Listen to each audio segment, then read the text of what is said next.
point, I said, okay, you know what? We have all of these sites. We have all these farmers incubating in our program. Mm-hmm. How can we make sure that some of this 30,000 pounds of produce is getting to low-income residents? Right. And so that's where the idea for the mobile market came up. And then when the funding through CDFA passed, it's been go, go, go, go, go since then.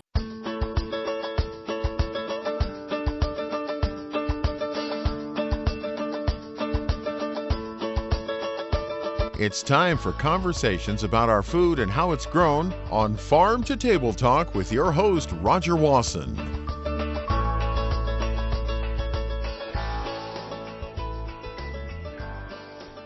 Now there's a farmer's market that comes to you. And my guest today is Sarah Bernal. And Sarah, you have a mobile farmer's market, and we're out here standing in front of this mobile market. Well, describe it. Tell them what it is. I mean, we are on podcast, so it's radio more than TV, but I wish people could see it. So what are we looking at here? Okay, great. Yeah, we are looking at, envision, a 3-bedroom apartment U-Haul truck size chassis. Mm-hmm. And essentially one of the entire front sidewalls flips all the way open to provide shade for our customers. And then right there we have absolutely amazing display cases full of fresh produce. And then inside the truck behind us is about 5 separate refrigerators that hold cases of all the fresh produce so we can replenish our stock by opening up the refrigerators inside the truck and then putting them out for display on the outside of the truck. So it's a self-contained grocery store, essentially, with refrigeration. Well, the other thing, a couple of things come to mind. One is that when we talk about food deserts, you can go to a food desert. You can go to a place that some supermarket chain said, I can't make enough money to put one there. But you can pull up and be there. Yep. It makes it so incredibly easy. We harvest at our farms on Monday, Wednesday, Fridays, and we bring our harvest straight to market on Tuesdays and Thursdays. So it's a pretty seamless way to go straight from the farm, no middleman. We're the same farmers growing the stuff, and here we are driving it to exactly where people live, making it as easy as possible. So I see somebody walking up to them right now, and they're buying some vegetables. And I mean, describe what all you got there. Yeah. Because it just came from your farm. So exactly. What is it? Yeah, we got a seasonal market here. So it's we're here in July right now. We had our first harvest of cantaloupes yesterday, so we got those. We have beets, carrots, summer squash, shishito peppers, bell peppers, spicy chilies, onions, potatoes, cilantro, oregano, thyme. We'll have cucumbers and tomatoes probably next week when we get a little bit more heat out here. And I'm sure I missed some things, but you name it, chard and okra and green beans. That's wonderful stuff. Yeah. And all this kind of stuff that, actually, I just had spaghetti, and I noticed that you have spaghetti. Yes. Now it didn't come from your farm. We did not grow the spaghetti ourselves. Yeah. But, so we have an amazing partnership with YOLO Food Bank. And what we do is, since we're driving it to these affordable housing complexes, we want to make sure that people can make a complete meal from everything on the truck. Right. And so we go to the food bank and we purchase at 19 cents a pound whatever they have. And so we seek out things that we can make a recipe card with.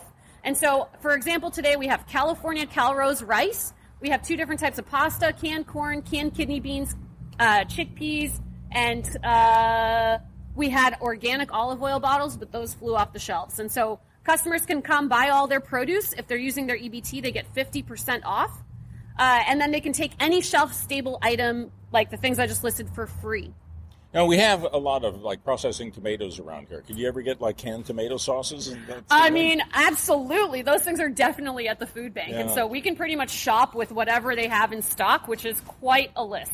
So somebody comes here then, and basically, I know enough about cooking that you just chop up all these vegetables and you cook the spaghetti and you put some tomato sauce in, and you got a really good, wholesome meal. It just can't hardly get any better than that. That's exactly the whole point. We're even hoping that in the future we can actually collect some recipes from the community and print those out and share them, because everybody's got their own favorite things to do with summer squash or tomatoes. So we just want to share the good stuff. I had a similar experience of seeing something like this. I went to Harlem in New York, and there's a farm, and it's Corbett Hill Farms, I think, and they had spots that they go to. They didn't have a truck, but they would haul the produce in, and they would have different areas. And then I talked to them about how they were trying to get better use of the produce in the areas of need. And one thing that they did is every place they cook something. They ended up having like a crock pot. And so in the winter times, there'd be some soups or stews, and they just say, because people come in and say, well, what am I going to do with these vegetables? What does this taste like? Yeah, right. Just chop it up and put a bunch of stuff in it. Hands down. It's great. Yep. So we actually had all of these plans. West Sacramento, where we're here, the community that we're serving, has a high school program that's just all culinary. Yeah. And so we had actually already put everything in line. The teacher was going to bring students out to do a cooking demo live with the truck so people could taste something that the high school students had made. But COVID regulations right now, you're still not allowed to give out samples or to put out any. Yeah, so we have put that aspect of the program on hold until we have more clarity out of this pandemic situation. Yeah. No, trucks don't come cheap. So, I mean, True story. Yeah, no, I mean, you get this really nice big truck and the sides go up, that's your local farmer's market. How'd you get enough money to get this truck? That was a whole process. So actually, the California Department of Food and Ag, so CDFA, they have something called a refrigeration grant. And no kidding, a refrigeration grant? Yeah, and so the way that the California Department of Food and Ag had envisioned this grant going was that it would supply money to corner stores so that corner stores could put refrigeration units in order for them to stock fresh food in their corner store. So I reached out to the grants manager and I said, hey, we're not a corner store, but we're an urban farm program. Could we just have a market on wheels that's refrigerated? Right. And they were like, we hadn't considered that, but absolutely. So $87,000 later, we got a full grant from CDFA to pay this company, which is actually called the Farmer's Truck, who builds this model of truck up in Canada, to go ahead and build us a custom truck. And CDFA covered the bill so that we could bring this produce to the community. So people could call this outfit in Canada, find out, and they could actually get a truck like this. They could either purchase a truck outright from the company if they have that kind of money, or they can apply through a grant to the California Department of Food and Ag when they're open for those grant applications for a refrigeration grant. And you know, if you got a good grant writer, you can make it happen.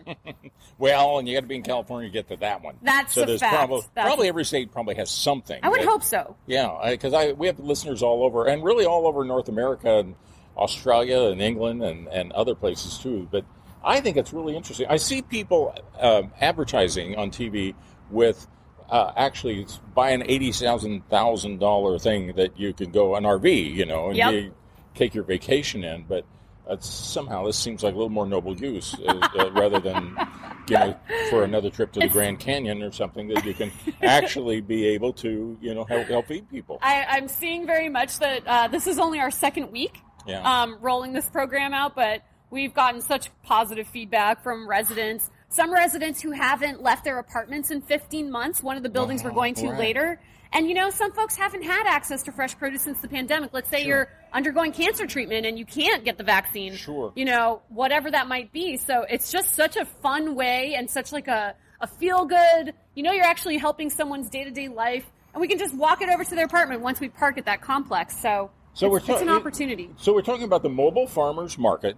Now, I mean, how are you picking the spaces? I mean, where are you going to go park and be available to people? How do you pick them out? This is our pilot year, so we're just learning as we go right now. We decided this year to really focus on bringing produce to affordable housing complexes. A lot of folks don't necessarily have access to a car. So we focused on affordable housing complexes in neighborhoods where access to fresh produce is very limited.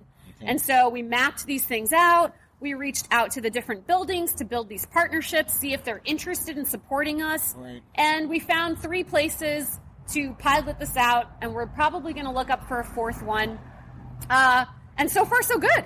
Oh, that's great. So now, did they get any help in anything that they're purchasing? Are there any kind of coupons or what different kind of programs that they're able to participate in? Yeah, absolutely. I mean, so in the last 2 weeks of sales, we've pretty much seen that about 75% of our customers are using SNAP or EBT, aka food stamps, all the same thing. So it looks like a little credit card, Yeah, it's like a little credit card. You apply, you know, you get, it's like food assistance. So everyone who pays with their SNAP or EBT gets 50% off up to $40. So, you know, if they buy $40 worth of produce, they only get charged $20 for that. And then, of course, they can continue down the line and get all the free shelf pantry items that we have as well on top of that. Wait a minute, all the free ones? Yeah, all the pasta, the rice, the canned corn, the beans. Oh, those are giveaways? Those are all free. Oh, yep, so all the shelf-stable stuff is free, and then all of the produce is 50% off for anybody using their food stamps. I think that's wonderful. Yeah, it's a good deal. And I think that I don't know why there wouldn't be more of these. I mean, they got to get grant money to get the trucks and so forth. But I think aside from that, I would think that there'd be a lot of these around the country. Yeah, maybe there will be. Oh, I hope so. Well, now tell me your story. How did you come to be doing this? Sure. You didn't think when you were growing up, someday I'm going to be running a mobile food market. Oh, it was my dream since no, I'm just kidding. Yeah. Yeah. Let's see. So I've been in agriculture for the last, I think, almost 11 years. I used to have my own farm out in the Delta here in California. And lost my lease to people coming in to move in grape growing. You can't really compete with wine growers when you're just doing vegetables. Sure. So I lost my land there and ended up working with the Center for Land-Based Learning, a nonprofit here in Northern California, to start the West Sacramento Urban Farm Program. And so the Urban Farm Program started in 2014. We've been building it out for the last 7 years. I've built 5 sites that cover 7 acres of land in West Sac. And so we're growing about 30,000 pounds of food a month. And then at one point I said, okay, you know what? We have all of these sites. We have all these farmers incubating in our program. How can we make sure that some of this 30,000 pounds of produce is getting to low-income residents who might have a harder time actually accessing it? And so that's where the idea for the mobile market came up. And then when the funding through CDFA passed, it's been go since then. Yeah, that's fantastic. So let me back up a little bit more. So at what stage did you decide you even wanted to go do a farm when you were doing a farm yourself? I mean, were you a kid that wanted a farm? Or? I didn't have a house plant, I think, until I was 28. So I'm 39 now. So I'd have to say that, no, I was in social work for 7 years. Managing a housing subsidy program at a homeless shelter. And, I've always loved helping people. I always need to have a work that is meaningful and contributing to society.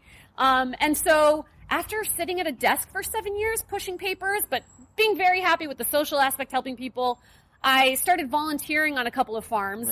And I was out there every single weekend. And I realized, man, if 5 years from now, all I'm doing is sitting at this desk pushing papers, then this is not the life for me. And I actually quit my job, sold everything that I owned, left San Francisco, and moved onto a farm and worked for other farmers for about 3 years until I had enough skills built up to start my own farm and then this urban farm program.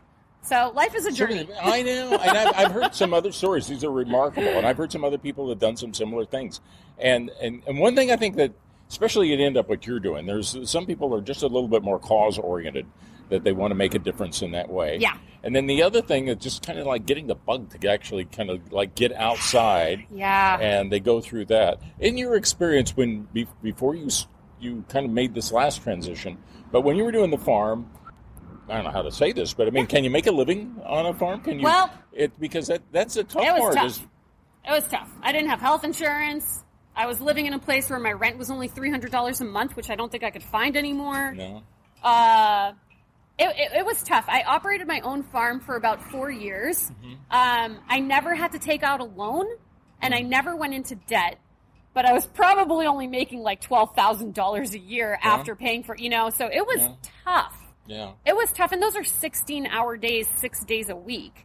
Yeah. So farming is a tough work with very narrow profit margins. If I had to do it all over again now, and I was in it for the profit, I would stick to, baby greens, these crops that are done in 28 days. Yes. That you can flip real quick, that actually restaurants will buy for $12 a pound. Yeah. Like these shishito peppers, these mesclun mixes, this baby arugula. But that doesn't really address food security.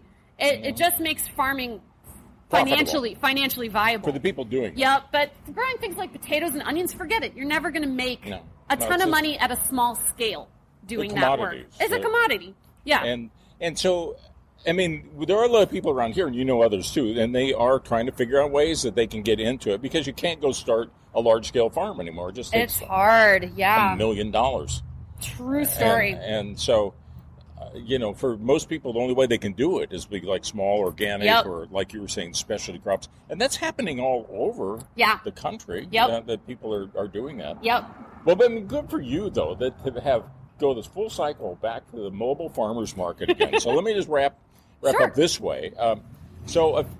Where do people see this thing? Again, it's a podcast, but if they want to look at it and find out more information, how do they find out? Well, good old social media is just always a thing. So you can find us on Instagram or Facebook at West Sacramento Urban Farm. If you look that up, you'll find pictures of our mobile market. You'll see our stops. We'll list what's for sale and where we are. Also visit our website at landbasedlearning.org.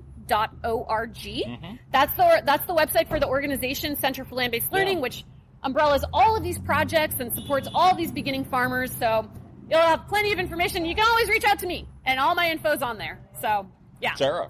You look for Sarah Bernal and Sarah at landbasedlearning.com. .org. Sarah, really, I'm really proud of you guys and you and what you're doing. And it's a wonderful thing. I hope it continues to be successful. Yes. And I hope you end up having a lot of people copying this It's all been over. Great. Yeah, we're really looking forward to growing it out. Yeah, So thank you. Thank you for sharing.